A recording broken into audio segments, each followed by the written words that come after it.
गुरुर्ब्रह्मा गुरुर्विष्णु गुरुर्देवो महेश्वरः गुरु साक्षात् परं ब्रह्म तस्मै श्री गुरुवे नमः। असतो मा सद्गमय तमसो मा ज्योतिर्गमय मृत्योर्मामृतं गमय। ओम शांति शांति शांति।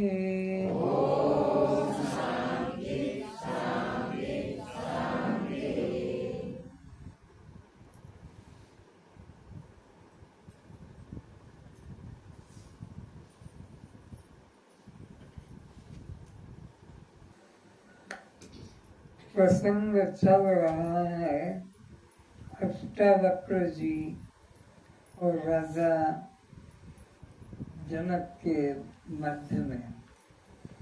अष्टावक्र जी गुरु रूप में उपस्थित हैं और राजा जनक शिष्य रूप में उपस्थित है।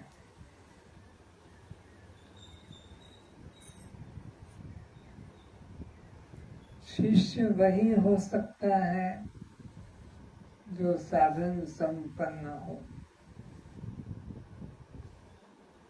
विवेकवान हो, वैराग्यवान हो, स्वच्छ संपत्ति युक्त हो और मोक्ष की इच्छा रखता हो।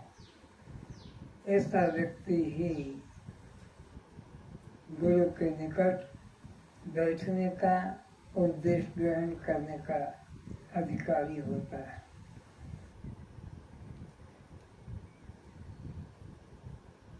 प्रसंग चल रहा है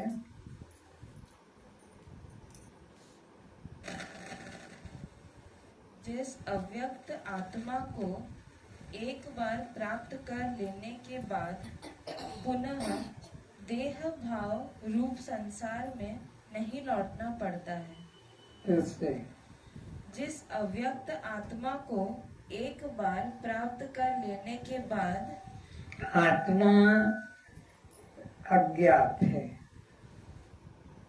दूसरा, जीव का अपना स्वभाव है लेकिन लगता है कि अप्राप्त है।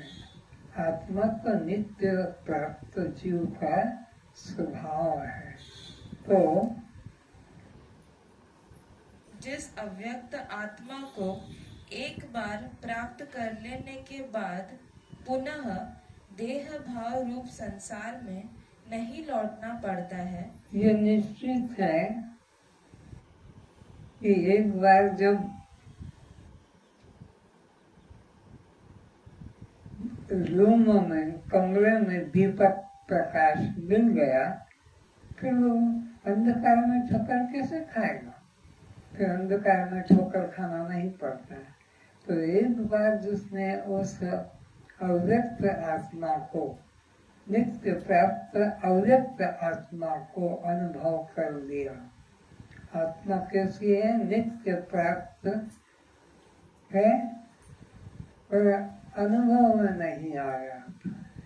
तो जब एक बार अनुभव में आ गया तो फिर वो देह भाव में कभी आ नहीं सकता। देह भाव के ठोकरें, दुख उसके सता नहीं सकते। वही मेरा परम धाम है और वही जीव का चरम लक्ष्य है, जीवन का परम धर्म है, आत्मा की अनुभूति करना। क्योंकि सभी लोग तीन गुणों का कार्य होने से नाशवान हैं। सभी जीव के शरीर तीन गुणों युक्त है, सत्वगुण, रजोगुण, तमोगुण। सत्वगुण से अंतःकरण बन जाता है, रजोगुण से इंद्रियां बन जाती है और तमोगुण से देह बन जाता है। इस तरह से सभी जीवों के शरीर 3 गुणों से युक्त हैं। जिसे आंख नहीं उसे अंधा नहीं कहना चाहिए, बल्कि अंधा वह है जो आंखों से इस संसार के पदार्थों की, व्यक्तियों की अनित्यता, नश्वरता, क्षण भंगुरता को देख भी वैराग्य को प्राप्त नहीं होता है। अंधा, बहरा, लंगड़ा, लूला, मूक उसे कहते हैं समाज में जो इंद्रियों के धर्म से रहित है।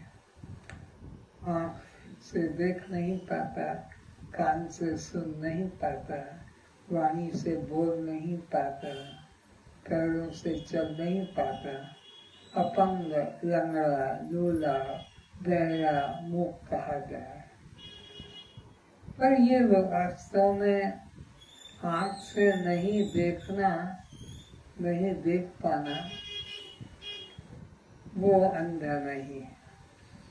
अंधा तो वह है जो इस अनित्य संसार में सुख बुद्धि करता है, निर्बुद्धि करता है, वो वास्तव में अज्ञानी है, वो अंधा है। अंधा उसे मत कहो जो आँख से नहीं देख पाता है, अंधा उसे कहो जो इस प्रत्यक्ष दुख रूप संसार को सुख रूप मानकर उसने अपनी आसक्ति करता है। सिद्धार्थ गौतम ने पहली बार बूढ़े व्यक्ति को मृत पुरुष को देखा। वो फिर से सिद्धार्थ गौतम ने पहली बार बूढ़े व्यक्ति को मृत पुरुष को देखा। वो सारथी से पूछा, रथ के आगे यह कौन प्राणी है जो झुककर लकड़ी के सहारे चल रहा है? भगवान बुद्ध रथ में बैठ के नगर यात्रा के लिए चल रहे थे, तो एक आदमी तो भी नहीं कहेंगे, झुक कर एक चलता हुआ सा प्राणी दिखाई पड़ा। तो वो रथ चलाने वाले से पूछा कि अरे ये सामने क्या जा रहा है? बोले ये भाई मनुष्य है। ये कैसे मनुष्य है? अभी तक तो हमने ऐसा देखा नहीं, क्योंकि कोई भी ऐसा वैराग्यवान दृश्य उसको दिखाया नहीं जाता था। अच्छे अच्छे रास्ते से अच्छे स्वस्थ व्यक्तियों के मध्य में उसको ले जाया जाता था। तो बोले महाराज, आखिरी में मनुष्य की यही अवस्था आनी है, यही अवस्था होनी है। अच्छा, थोड़ा और आगे बढ़े तो छाती पीट पीट के लोग रो रहे हैं, आपकी सजाई जा रही है। बोले ये क्यों हो गया? बोले महाराज, उसके बाद में सबकी यही दशा होती है। क्या मतलब? मर जाता है और जलाने की तैयारी होती है। बोले और आगे नहीं जाना, वापस रथ लौटा लो। उसने कहा, यह मनुष्य है। वृद्धावस्था में सभी की काया क्षीण हो जाती है, कमर झुक जाती है। आपका भी शरीर एक दिन ऐसा ही होगा। थोड़ा आगे रथ बढ़ा ही था कि शव को ले जाते देखा। पूछा, यह जुलूस कैसा? ये कहाँ जा रहे हैं? तब सारथी ने कहा, बुढ़ापे के बाद सबको इस यात्रा से जाना पड़ता है। अब यह मर चुका है, इसे जलाया जाएगा। इसका जीवन समाप्त हो चुका है। एक दिन आपके शरीर को भी यही अवस्था होगी। गौतम को यह दोनों दृश्य देख तत्काल वैराग्य हो गया कि फिर मुझे इस अनित्य राज्य भोग से क्या प्रयोजन। दोनों दृश्य देखकर बुढ़ापा और मृत्यु यात्रा वैराग्य हो गया और सोचा मुझे इस जीवन से क्या प्रयोजन, जो आखिरी में सबकी यही दशा होती है।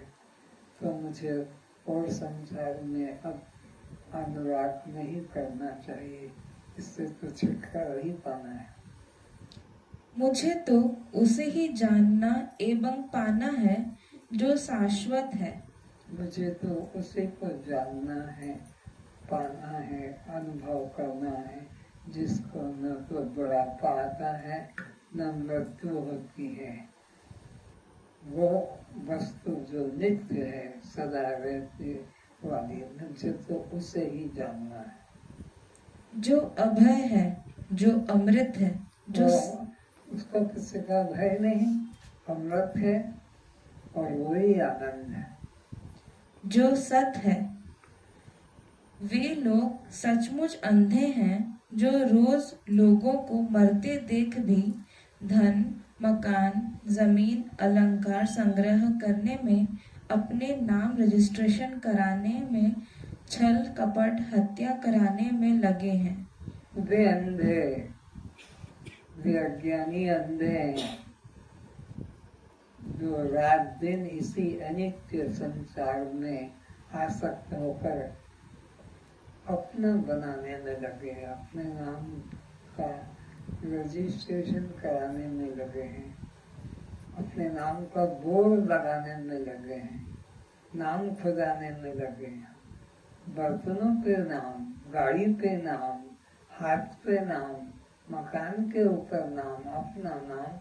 ये अज्ञानी अंधे लोग हैं। जैसे इन्हें ज्यादा दिन जीना है, पर पता नहीं रात सोने के बाद कल का सूरज देख सकेगा या नहीं। जैसे इन्हें ज्यादा दिन जीना है, पर जैसे इन्हें ज्यादा दिन जीना है, जैसे इन्हें ज्यादा दिन जीना है, मुझे समझ नहीं आया। जैसे इन्हें ज्यादा दिन जीना हो। अच्छा बोलो, सब समझ गए। पर पता नहीं रात सोने के बाद कल का सूरज देख सकेगा या नहीं। पर पता नहीं कि रात को मैं सो जाऊंगा और सुबह का सूरज मुझे देखने का अवसर मिलेगा या नहीं। ऐसा ये हमारा क्षणभंगुर जीवन है। जिसे छोड़कर जाना ही है उसे चाहे वो रंग हो, फिर कोई भिखारी हो, फिर राजा हो, चाहे कोई महान योद्धा हो, वहाँ कोई का बल पद काम नहीं करेगा। एक दिन सबको इस देह का त्याग करके इस दुनिया से जाना ही पड़ेगा। जिसे छोड़कर जाना ही है उसे प्राप्त करने में मारपीट, हत्या, कोर्ट कचहरी में लगे रहते हैं। फिर जिसको छोड़कर जाना ही है, छूट ही जाता है, उसके पाने के लिए मारपीट करना, कोर्ट कचहरी करना, लड़ाई लड़ना, ये महान मूर्खता है। जब छोड़कर जाना ही है, उसके तुमने मारपीट करके पा भी लिया तो क्या लाभ हो। उन्हें परमात्मा की भक्ति करने हेतु समय नहीं मिलता है। तो वो रात दिन इस अनित्य संसार को ही पाने में लगे रहते हैं। ये मेरा हो जाए, इसको मेरा बनाते रहूंगा, इसको इतना ऊंचा करना है, अभी 2 मंजिल है, फिर 5 मंजिल का बनाऊंगा, क्योंकि मेरे पड़ोसी ने 4 मंजिल का मकान बनाया है, तो मेरा मकान तो 2 मंजिल का है, तो मुझे 5 मंजिल का बनाना है। मेरे पड़ोसी के पास में तो छोटी सी गाड़ी है, मैं थोड़ा बड़ा गाड़ी लेके आऊंगा इत्यादि। मेरा मकान, मेरी जमीन, मेरी संपत्ति को बढ़ाना है। जिसको छोड़कर जाना है उसको बनाने में, बढ़ाने में जीवन नष्ट करता है, और जो अमृत आत्मा है उसको पाने के लिए उसके पास में समय नहीं है। वह जीव धन्य है जिसे जीवन के प्रारंभ में ही इस सनातन सत्य की जिज्ञासा जग गई है। वो जीवन धन्य है जिसको बचपन से ही, छोटी उम्र से ही इस सत्य को पाने की जिज्ञासा जग गई। भगवान राम को उनके पिता दशरथ ने कहा, जाओ देश देश की यात्रा करो, क्योंकि मैं तुम्हें राजा बनाने जा रहा हूँ। तो राजा को सब राज्यों का नीति नियम का ज्ञान होना जरूरी है। अपने मित्र को ले जाओ, मंत्री को ले जाओ, सेना भी ले जाओ और धन भी ले जाओ, जहाँ जितना जरूरत पड़े धन का उपयोग करना। 6 महीने के बाद में, देश देश की यात्रा करने के बाद में, राजाओं से, मंत्रियों से, सैनिकों से मिल करने के बाद, फिर यात्रा करना, दान धर्म करने के बाद 6 महीने बाद पिता के गांव अयोध्या लौटा राम, लेकिन बड़ी उदासीन वृत्ति से लौटा। और पिता माता को कुछ बात किए, यात्रा में क्या अनुभव किया, किस राज्य में क्या विशेषता पाई, कौन से तीर्थ में क्या महत्व पाया, कुछ बात नहीं करके घर में जाकर लेट गया। बाप गया, कोई जवाब नहीं। बेटा बोलो क्या हुआ? अब तो तुम्हें राजा बनना है, तुम जो चाहोगे आज अभी भी हो सकता है, 1 नहीं 10 शादी कर देंगे, बोलो कुछ बोला। माँ ने भी पूछा, कोई जवाब नहीं। विश्वामित्र को कहा तुम पूछो देखे, विश्वामित्र को भी कोई जवाब राम ने नहीं दिया कि वो क्यों दुखी है, क्यों चिंतित है, क्या पाना चाहता है, क्या उसको अभाव लगा। आखिर में वशिष्ठ ने भी वही तरीके से पूछा, जैसे बाप ने पूछा, माँ ने पूछा, विश्वामित्र ने पूछा, वशिष्ठ ने पूछा। लेकिन एक बात आखिरी में वशिष्ठ जी को कही कि मैं मरने के पहले उसे जानना चाहता हूँ जिसकी कभी मौत नहीं आती, बस और मुझे कुछ नहीं लेना देना ना चाहिए। मरने के पहले मैं उसे जानना चाहता हूँ जिसकी कभी मृत्यु नहीं होती है, बस मेरी यही इच्छा है। और न राज्य की, न शादी की, न संतान की, न किसी की नहीं। अन्यथा बूढ़े हो जाने पर, उठ बैठ न कर पाने पर, आंख कान की शक्ति कम हो जाने पर भी, तुम देख रहे हो 2 व्यक्ति पकड़ के ले जाते हैं, पकड़ के लाते हैं, उठाते हैं, बिठाते हैं, बुढ़ापे में तो पराधीनता आ जाती है। संसार से, परिवार से, धन संपत्ति से, शरीर से अहमता ममता नहीं छूटती है। लेकिन अहंता ममता संसार से, परिवार से, संबंधियों से अपनी ममता आसक्ति नहीं छूटती है, बुढ़ापे और ज्यादा बढ़ जाती है। तथा परमात्मा को पाने की इच्छा जागृत नहीं होती है। लेकिन परमात्मा को पाने की, मुक्ति को पाने की, अखंड आनंद को पाने करने की इच्छा जागृत नहीं होती है और संसार में ही आसक्ति बढ़ती जाती है।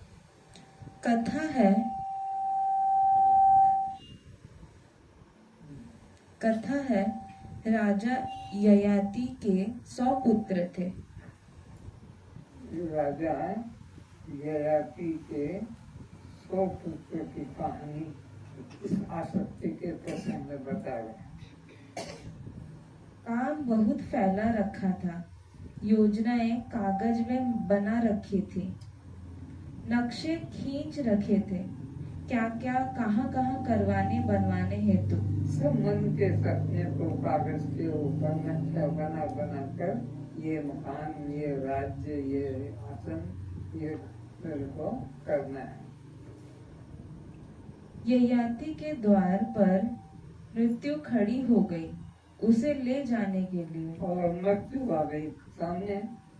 उसी राजा ययाति के सामने जो सपने सजा रहा था और मृत्यु खड़ी कि अब चलो, तो वो कहता नहीं, अभी मैं नहीं जाऊंगा, अभी तो मेरा ये राज्य करना है, अभी तो मुझे ये जीतना है, अभी तो ये पाना है, अभी तुम 1000 साल के बाद आना। 1000 साल के बाद मौत आई, फिर वो भी वही अवस्था, नहीं अभी मेरा ये काम नहीं हुआ है, अभी मेरा ये काम बाकी है, अभी तुम फिर ऐसे करते करते 10,000 वर्ष बीत गए। उसकी वासनाएं पूरी नहीं हुई, आखिरकार अधूरी वासना कर रखते हुए जाना पड़ा। आगे क्या है? ययाति ने यमदूत को मना लिया था कि मुझे छोड़ दो, अभी काम बहुत बाकी है, तुम बदले में मेरे बड़े लड़के को ले जाओ। अपने बड़े लड़के को बदले में दे दिया, मेरे को भी मत ले जाओ, और तुम्हें यमराज ने कहा कि मैं खाली पे जाऊंगा नहीं, मेरे साथ कोई भेजो। फिर तो सोचे मैं किसको भेजूं, तो अपने बड़े लड़के को इसको ले जाओ, और मैं अभी नहीं जाऊंगा। ऐसे एक एक करके 100 लड़कों को विदा किया। राजा ययाति ने 100 लड़कों में से एक एक लड़के को अपने बदले मृत्यु के लिए कहा, पर कोई भी मृत्यु के लिए तैयार नहीं हुए। कोई तैयार लड़के को बुलाया, चला गया नहीं, चला गया। 100 में से एक भी तैयार नहीं हुआ। सब अपने अपने अमुक अमुक काम बाकी बतलाकर, सबका अपना अपना एक सपना था, मेरे को ये करना है, मुझे ये पाना है, मुझे ये लाना है। इस तरह सबने अपना अपना एक एक सपना सजा रखा था, कोई जाने को तैयार नहीं हुआ। अमुक अमुक काम बाकी बतलाकर मृत्यु के लिए इनकार कर दिया, किंतु सबसे छोटा बेटा मृत्यु के साथ पिता के बदले जाने को तैयार हो गया। लेकिन जो सबसे छोटा बेटा था वो यमराज के साथ जाने को तैयार हो गया। उसने जब देख लिया कि ये सब इसी तरह की अवस्था है, कोई तैयार नहीं हो और सब एक मरने वाले हैं, तो उसने सोचा फिर मैं और क्या करूँगा, इनकी वासना, इनकी इच्छाएं जब पूरी नहीं हुई तो मैं तो सबसे छोटा हूँ। उसने तैयारी की, कहाँ मैं चलने को तैयार हूँ। ययाति ने उसका हाथ यमदूत के हाथ में दे दिया, और ययाति राजा ने उस सबसे छोटे बेटे को यमराज के हाथ में दे दिया, ले जा, इसको ले जा, मेरे प्राण को अभी जाना नहीं चाहते, इसको ले जा, ये तैयार है। यमदूत ने उस पुत्र से पूछा, अरे नासमझ, देख नहीं रहा कि तुझ से सभी बड़े भाइयों ने मृत्यु के लिए अस्वीकार कर दिया।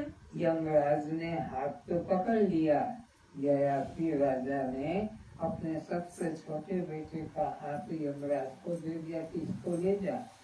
यमराज ने बच्चे से पूछा कि तू देख नहीं रहा, तेरे से बड़े बड़े जो हैं कोई तैयार नहीं होते हैं, और तू कैसे तैयार हो गया, तेरे को पता नहीं मौत क्या होती है। उसने कहा कि जब मैंने देख लिया कि मरना सबको ही है, तो फिर मैं बच के क्या करूँगा। फिर तू क्यों तैयार हो गया? क्या तुझे जीवन में आकर कुछ करना नहीं है? तब उसने अपना बचाव क्यों नहीं चाहता है, उसका उत्तर दे रहा है। यमराज पूछता है कि सबको मरना नहीं चाहते, तो क्यों मरना चाहता है? क्या तुझे जीने की कोई तमन्ना नहीं? तेरे मन में कोई वासना नहीं जीकर कुछ करने का? तो जवाब क्या देता है? तब उस पुत्र ने यमदूत से कहा, मैं नासमझ नहीं हूँ। मैं माँ समझ बच्चा नहीं हूँ, मेरे को विवेक है, मेरी आँख खुल गई। इतने लोगों की अवस्था देखकर, मेरे बड़े बड़े भाइयों का अवस्था देखकर मेरे को विवेक जग गया। मैंने यह जान लिया कि जब मेरे पिता 100 वर्ष में अपना काम पूरा नहीं कर पाए, जब ये लोग भी अपना काम पूरा नहीं कर पाए, तो मैं फिर जी के क्या करूँगा? मैं भी निराशी रहूँगा। तब मैं क्यों इस झंझट में फंसूं? जब सब कुछ छोड़ रोते हुए जाना ही पड़ता है। जब ये नियम है प्रकृति का कि सब कुछ छोड़कर रोते रोते और जाना ही पड़ता है, तो फिर मैं क्यों उसमें आसक्ति करूं? मरना निश्चित ही है, तो फिर क्यों न आज ही मृत्यु को स्वीकार कर लो। जब मरना निश्चित है, तो मैं आज ही स्वीकार कर लूं, ज्यादा अच्छा है। इतना और झमेला क्यों तैयार करूं? क्या अंतर पड़ेगा? साल भर बाद मरे या 100 साल बाद मरे?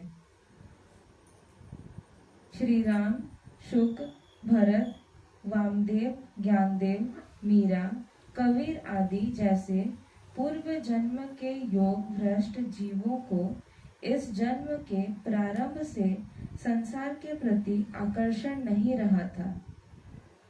तो चाहे वो मीरा हो, अर्जुन हो कि राम हो, इन लोगों को बचपन से ही भोगों के प्रति राग, अनुराग, प्रेम नहीं। इनको वैराग्य, मीरा को भी वैराग्य, अर्जुन को भी वैराग्य, राम को भी वैराग्य, और भी संत रविदास को, सूरदास को, इनको भी कबीर को वैराग्य हो गया बचपन से ही। भोगों में आसक्ति नहीं रहती थी। सब कुछ होकर भी कुछ खोया खोया सा लगता था। संसार में सब कुछ पाकर भी कुछ खोया खोया सा अधूरापन लगता है। थोड़ा और हो जाए, थोड़ा और हो जाए, थोड़ा ये मिल जाता, थोड़ा वो हो जाता तो ज्यादा। यानी किसी को संसार में प्राप्ति नहीं मिली, सबको असंतोषी अनुभव में आ रहा। ऐसी अवस्था में जब सद्गुरु से मिलन हो जावे, तब तो यह जीव तत्काल सत्यानुभूति कर जीवन मुक्त हो जाता है। अगर ऐसे बचपन से ही, छोटी उम्र से ही तुम्हें भोगों में वैराग्य हो जाता और कोई सद्गुरु की शरण ग्रहण कर लेते, तो ये जीवन धन्य बन जाता। वैराग्यवान अवस्था में सद्गुरु को मिल जाए तो जीवन धन्य हो जाता है। और अगर वैराग्यवान अवस्था है पर गुरु नहीं मिला, तो फिर वही संसार के जाल में फंस जाता है। श्री राम जी का बाल्यकाल भी इसी प्रकार पूर्ण वैराग्यमय था। तब वशिष्ठ मुनि द्वारा आत्मज्ञान प्राप्त कर जीवन मुक्ति उपलब्ध कर सके। तो वशिष्ठ जी ने फिर राजा रामचंद्र को जो तीर्थ यात्रा करके आए थे, वैराग्य हो गया, पिता से बात नहीं, माता से बात नहीं, विश्वामित्र से बात नहीं, पर वशिष्ठ जी को एक बात कही कि मौत आने के पहले मैं अमृत को जानना चाहती हूँ। तो बचपन से ही वैराग्य हो गया। तो उन्होंने गुरु जी ने वशिष्ठ जी ने राम जी को उपदेश दिया और राम जी का जीवन धन्य हो गया छोटी उम्र में। योग वशिष्ठ ग्रंथ श्री राम के प्रति उपदेशों का स्मरण कराता है। योग वशिष्ठ ग्रंथ राम जी के जीवन का स्मरण कराता है कि राम जी का जीवन किस तरह का वैराग्यवान था। अष्टावक्र जी जनक को कहते हैं, हे प्रिय, जो कोई इस अनित्य लोक भोग एवं शरीर की क्षण भंगुरता को दुख रूप जान इनसे वैराग्य को प्राप्त हो जाता है, वह जीव साधारण जीव नहीं है। जिसको संसार के भोगों से वैराग्य छोटी उम्र में जग जाता है, वो कोई साधारण जीव नहीं। महान तपस्वी पूर्व जन्म में बहुत साधन तप किया है, तब जाकर बचपन से वैराग्य होता है। संसार के भोगों से उपरांता आती है। वह पूर्व जन्मों से सत्यार्थी एवं मुमुक्ष रहा है, वह धन्य है। वह धन्य है जो इस जन्म से ही छोटी उम्र से ही संसार के भोगों से वैराग्य जग जाता है। उसके पिता माता, पति पत्नी एवं संतान सभी धन्य हैं। वे पिता, वे माता, वे सब धन्य हो जाते हैं। जिसको बचपन से ही, बच्चे अवस्था से ही परमात्मा में रुचि जग जाए, सत्संग में रुचि जग जाए, माँ बाप के साथ सत्संग में जाने लग जाए, तो वे पिता माता भी धन्य है, वो जीव भी धन्य है जिसका सत्संग में रुचि जग जाए। उसके पूर्व जन्म के पुण्य है जो बचपन से ही सत्संग में अनुराग होता है। जिन्हें इस जीवन में भोगों से मन उपराम होकर एक सत्य अमृत आत्मा को जानने की उत्कंठा प्यास जागृत हुई है। बचपन से ही सत्य को जानने की, बच्चा मांस मछली नहीं खाता है और माँ बाप मांस मछली के बिना रह नहीं सकते हैं। बच्चा जो है दूध नहीं पीता है, लेकिन माँ बाप बिना दूध बिना चाय के रह नहीं सकते हैं। तो विवेकवान व्यक्ति पूर्व के पुण्य से बचपन से ही वैराग्यवान होता है। वह योग भ्रष्ट जीव अपने पूर्व जन्म की अधूरी भक्ति के फल स्वरूप किसी सुधाचारी श्रीमानों के घर में जन्म लेता है। तो पूर्व जन्म के पुण्य के प्रताप से फिर वह इस जीवन में कोई सदाचारी वैराग्यवान पिता माता के घर में जन्म लेता है एवं अपनी अधूरी साधन भक्ति को बचपन से ही ध्रुव, प्रहलाद, मीरा की तरह करने लग जाता है। तो ध्रुव की तरह, प्रहलाद की तरह, मीरा की तरह, सब इनकी तरह वो बचपन से ही वैराग्यवान हो जाता है और मरने से पहले ही अपने जीवन के लक्ष्य को प्राप्त कर लेता है। और मौत आने से पहले ही अपने अमृत आत्मा को गुरु प्रकाश से जान लेता है। फिर उसको और संसार में जन्म लेना नहीं पड़ता है। सूत्र: भगवान की जैसी दृष्टि है ऐसी हमारी दृष्टि हो जावे तो हमारी साधना पूरी हो गई। अगर बचपन से ही ऐसा हमारा वैराग्यवान जीवन बन जाए तो हमारा जीवन धन्य हो गया, हमारी साधना पूरी हो गई। भगवान के लिए संपूर्ण संसार में किसी जीव के प्रति राग द्वेष नहीं है। उस जीव का जीवन धन्य है जिसको किसी पदार्थ के प्रति, किसी व्यक्ति के प्रति राग भी नहीं कि द्वेष भी नहीं, समता भाव, साक्षी भाव रहता है, वो जीवन धन्य है। जिसके मन में कोई राग द्वेष किसी के प्रति नहीं, सब में समता भाव। सिया राम में सब जग जाने और कराऊं प्रणाम जोड़ी जुग काम, दोनों हाथ जोड़ के, यो नहीं दो।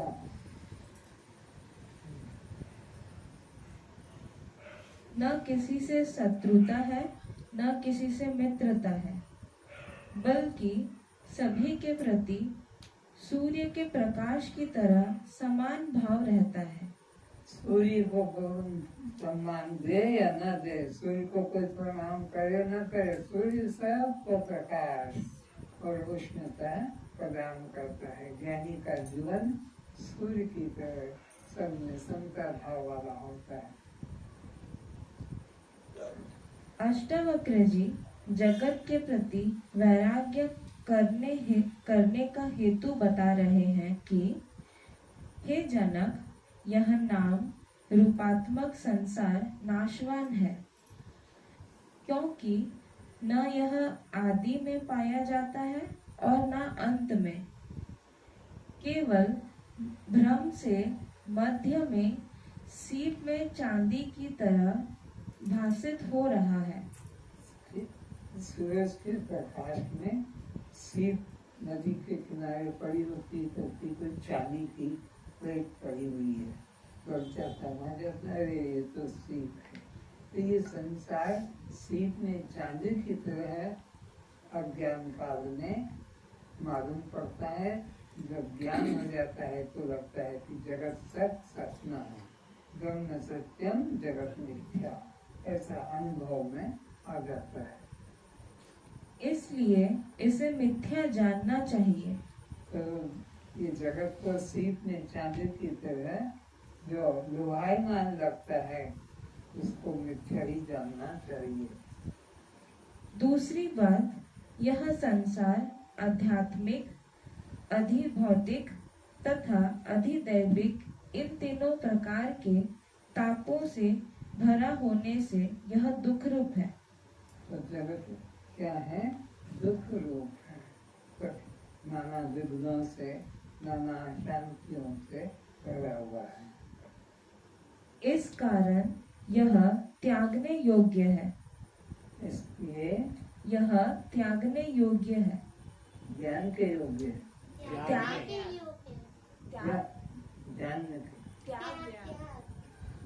के योग्य। ओहो, कितना फर्क पड़ गया है, दो बोल रहे हैं समझने। इसलिए संसार त्यागने योग्य है, ये ग्रहण करने योग्य नहीं है, क्योंकि ग्रहण करने से केवल दुख अशांति की ही प्राप्ति होती है, और जितना चाहते हो वो कभी पूरा होता भी नहीं है। इसलिए ये त्यागने योग्य है। तथा जो तीन काल में सम है, उस सच्चिदानंद निजात्मा को निज स्वरूप जानकर शांति को प्राप्त करना चाहिए। तो वो जो सत्य है, सत्य कौन है? त्रिकालावादी सत्यम, जो तीनों कालों में नाश न हो, तीनों कालों में बाल्यकाल, युवा काल, वृद्ध काल, जगत काल, स्वप्न काल, सुषुप्ति काल, भूतकाल, वर्तमान काल, भविष्य काल, तीनों कालों में जो समान रूप से विद्यमान रहता है, उस सत्य को जानना चाहिए। उस सत्य को जानने के लिए ही मानव जीवन की श्रेष्ठता है, और इसीलिए वो दुर्लभ तत्व कहा है, उसको पाने की चेष्टा करना चाहिए। यह जगत असत्य क्यों है? तो बताते हैं कि जिस पदार्थ का आदि व अंत में अभाव होता है, वह मध्य में प्रतीत होने पर भी नहीं है। तो कृष्ण ने प्रश्न किया कि इतना सुंदर संसार इसको असत्य किस कह देते हैं? बोले भाई, जिसका आदि और अंत में स्थिति नहीं होती है वह कभी सत्य नहीं, प्रतीत होने पर भी वो सत्य संसार में आदि में है, न अंत में, मध्य में जो प्रतीत हो रहा है जगत सब सपना, ये सब झूठा है। इसलिए उसमें आसक्ति ममता मत करो। यह संसार उत्पत्ति से पूर्व नहीं था। सबको पता है, बेटा कहो, पति कहो, पत्नी कहो, मकान कहो, पहले नहीं था, अब प्रयत्न करके साधन करके शादी कर ली, बच्चा बना लिया, मकान बना लिया, अब है। और फिर देखते देखते वो नष्ट भी हो जाता है, मकान भी छूट जाता है, गरीबी आ गई, बिक गया, या तूफान आया नीचे गिर गया। इस तरह से तो जो आदि में नहीं है और जो अंत में नहीं है, जो मध्य में दिख रहा है, बस वो सब जगत सब सपना है। नाश होने पर प्रलय समय वहाँ भी यह नहीं मिलता है।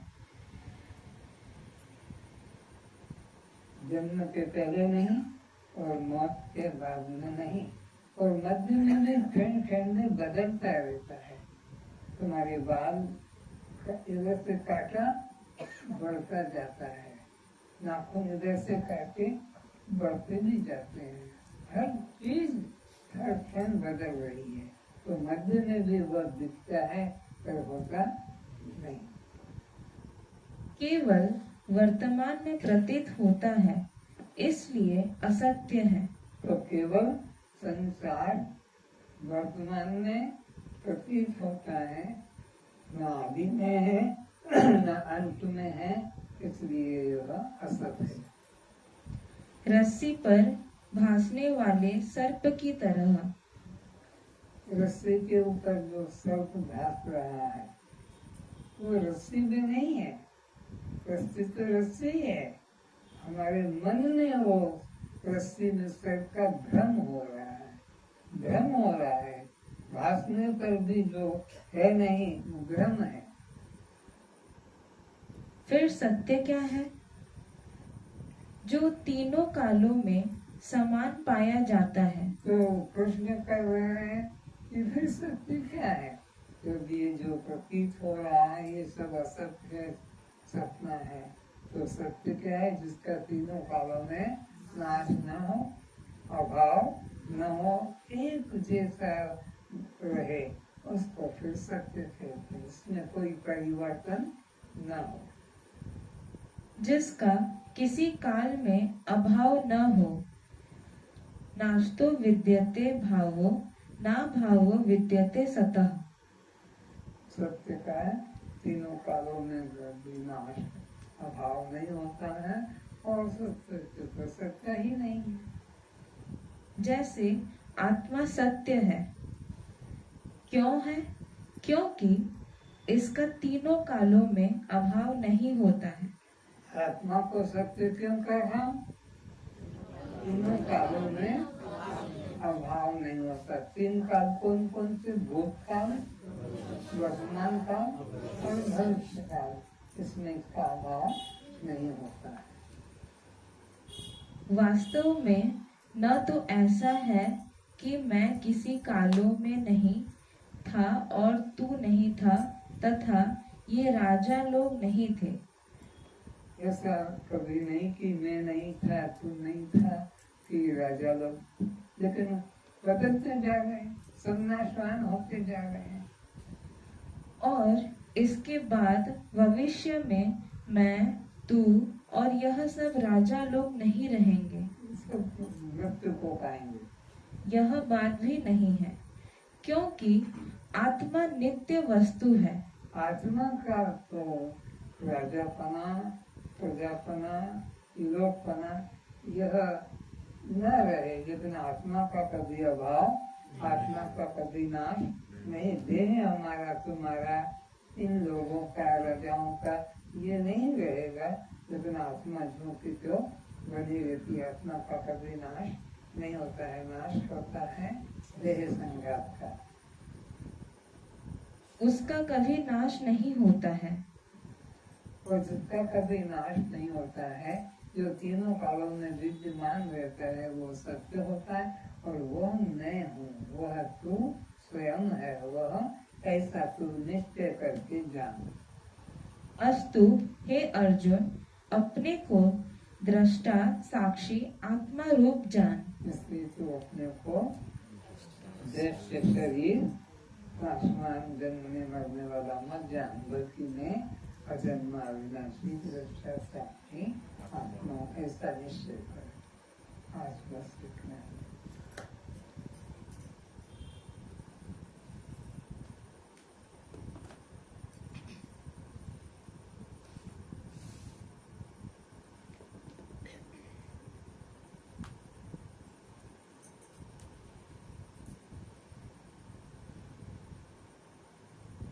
इस काया का होता विनाश है, काया का होता विनाश है, तू तो साक्षी स्वयं प्रकाश है। इस काया का होता विनाश है, तू तो साक्षी स्वयं प्रकाश है। पंचभूतों का तन विस्तारा, पंचभूतों का तन विस्तारा, तू तो दृष्टा है देखनहारा। तू तो दृष्टा है देखनहारा। पंचभूतों का तन विस्तारा, पंचभूतों का तन विस्तारा, तू तो ज्ञाता है जाननहारा। तू तो ज्ञाता है जाननहारा। तेरा कण कण में रहता निवास है, तेरा कण कण में रहता निवास है। कण कण अलग अलग हैं, बाल बाल अलग अलग हैं, लेकिन आत्मा अखंड है। अखंड होने से उसका किसी जगह अभाव, सर्वव्यापक, हरि व्यापक, सर्वत्र समाना। तो कण कण के अंदर वो समाया हुआ है। फिर से पंचभूतों का तन विस्तारा, पंचभूतों का तन विस्तारा, तू तो ज्ञाता है जाननहारा। तू तो ज्ञाता है जाननहारा। तेरा कण कण में रहता निवास है, तेरा कण कण में रहता निवास है। तू तो साक्षी स्वयं प्रकाश है। तू तो साक्षी स्वयं प्रकाश है।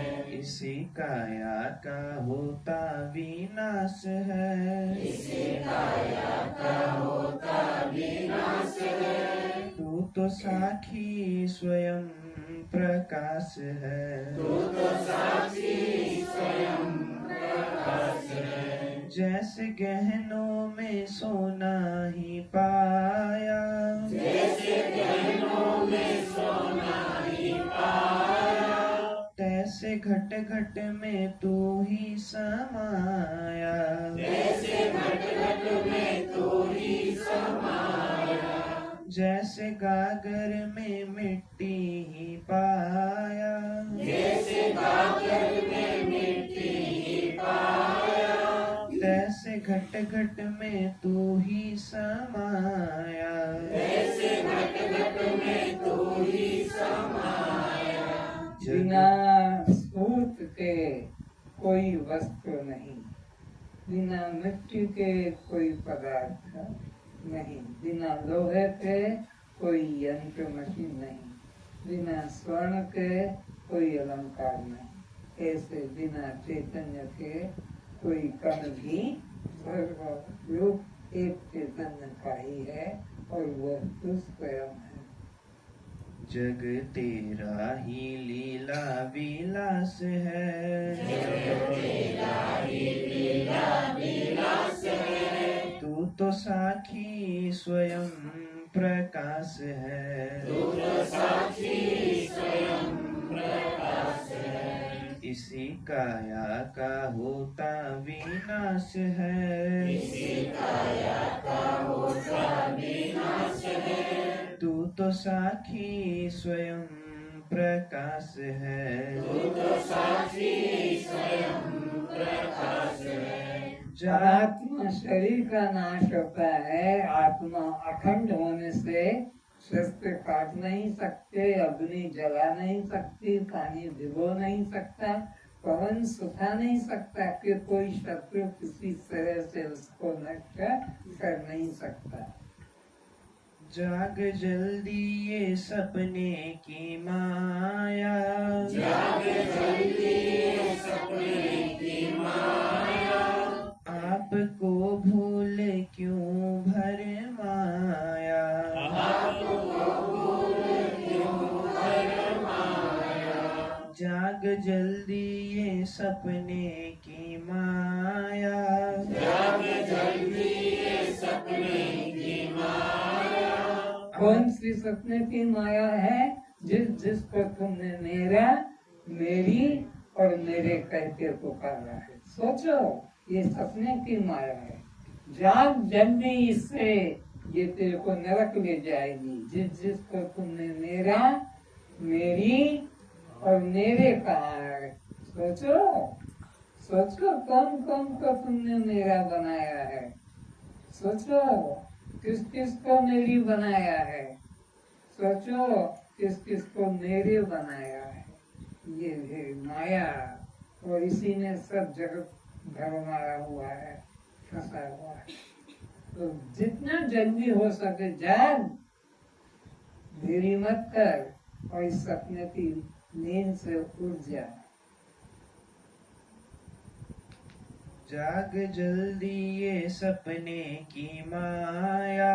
जाग जल्दी ये सपने की माया।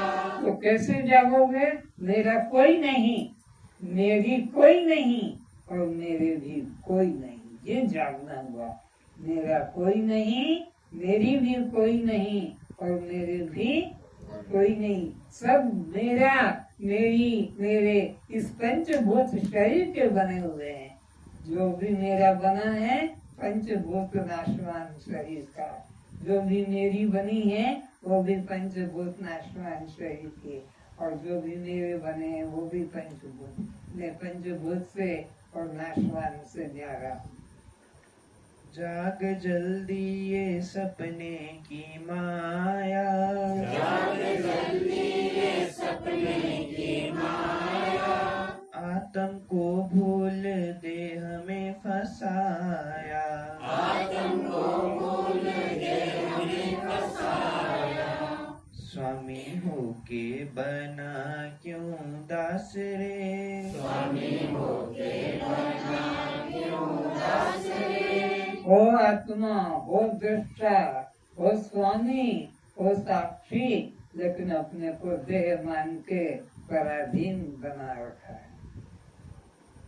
तू तो साक्षी स्वयं प्रकाश है। तू तो साक्षी स्वयं प्रकाश है। इसी काया का होता विनाश है। इसी काया का होता विनाश है। तू तो साक्षी स्वयं प्रकाश है। तू तो साक्षी स्वयं प्रकाश है। भूल तेरी है तू ही मिटा दे। भूल तेरी है तू ही मिटा दे। पूर्ण ब्रह्म हूँ निश्चय जगा ले। पूर्ण ब्रह्म हूँ निश्चय जगा ले। भूल तेरी है तू ही मिटा दे। भूल तेरी है तू ही मिटा दे। तो जिस देह को तूने अपना माना है तो वह देह नहीं है, और जिस परमात्मा को, मुक्ति को अपने से भिन्न अन्य दूर माना है वो भिन्न अन्य दूर, वह तेरा ही स्वरूप है। तेरा स्वरूप नहीं है ये जो तू स्त्री या पुरुष के आकार में दिख रहा है, तू तो दृष्टा साक्षी अपना। भूल तेरी है तू ही मिटा दे, भूल तेरी है तू ही मिटा दे, पूर्ण ब्रह्म हूँ निश्चय जगा ले, पूर्ण ब्रह्म हूँ निश्चय जगा ले, मिटे जन्म मरण की त्रास है, मिटे जन्म मरण की त्रास है, ये जन्म मरण का दुख कब तक रहेगा? जब तक तुम अपने को देह मानते रहोगे। तुम्हारा जन्म मरण का दुख कब समाप्त हो जाएगा? जब तुम अपने को दृष्टा साक्षी आत्मा जानोगे। तो छोटी सी बात है।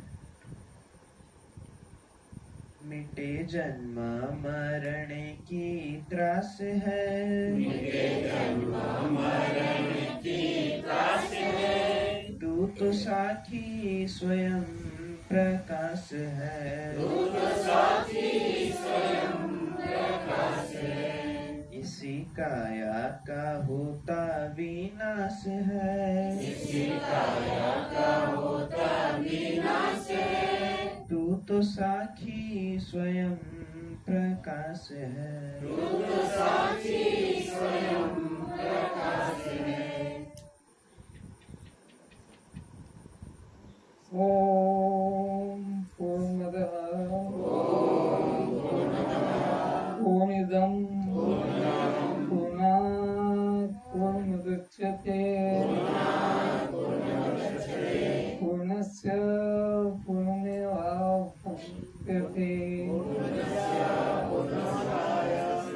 ओम शांति शांति शांति।